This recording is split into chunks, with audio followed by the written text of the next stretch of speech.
countries, but I see India moving past the US in maybe the next decade or so. We have, I think, about 300 kilometers of metro network that's going to come up in Mumbai alone. And now we talk about the rest of India, and the numbers are going to scale up significantly. So as of, we have 1,090 kilometers of operational metro network, and by 2040 we're looking at 4,000 plus. This is compiled from all of the conceptual projects that we've gathered across all states and the future plans of where urban transformation will take place in different cities across the country.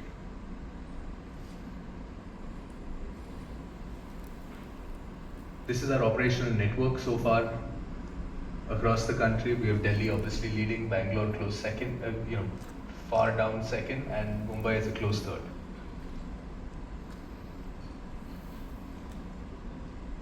Now this is a metro rail under construction. This is where the action is currently happening within the metro rail industry. Which cities are constructing how much? Mumbai is at one with 134, Chennai, Bangalore, and Delhi coming up with its next and next phases. Because they've actually shown how a large network that can be run over a period of time can generate large amounts of ridership and good revenue for the stakeholders present. Now these are some of our approved rail networks. The idea of this is to show you the pipeline of what's coming next. What you saw last year was about just under 1 lakh crore, and we're seeing an increase of about 30% this year just within the approved metro list. All of these projects are set to come out to tender, the timing of which will happen once the funding is organized and stakeholders present approve.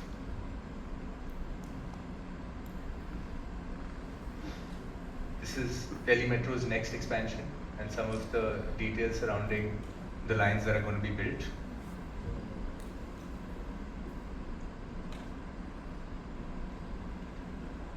These are what's coming up soon. And by soon, I mean anywhere between 12 and 24 months.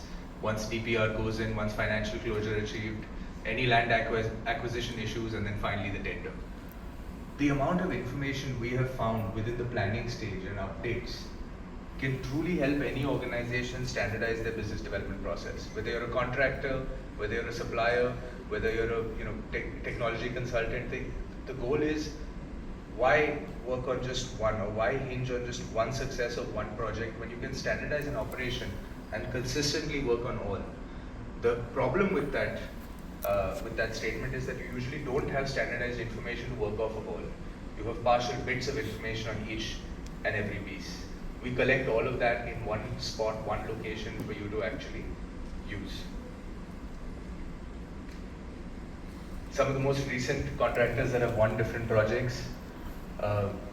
What's curious is, in roads we see large number of bidders and everyone is in minus.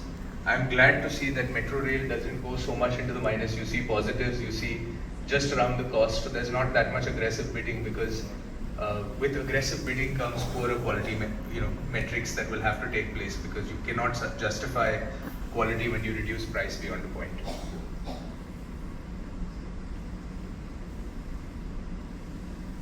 Currently in tendering, this is where the action actually starts, but as I told you, the journey starts much before this. These have been in our platform for a long period of time before they've come to the tendering part. And the customers who have got this information at the planning stage have managed to make inroads within the organizations that they need to in order to secure their part of the business. So for impact, we just say earlier the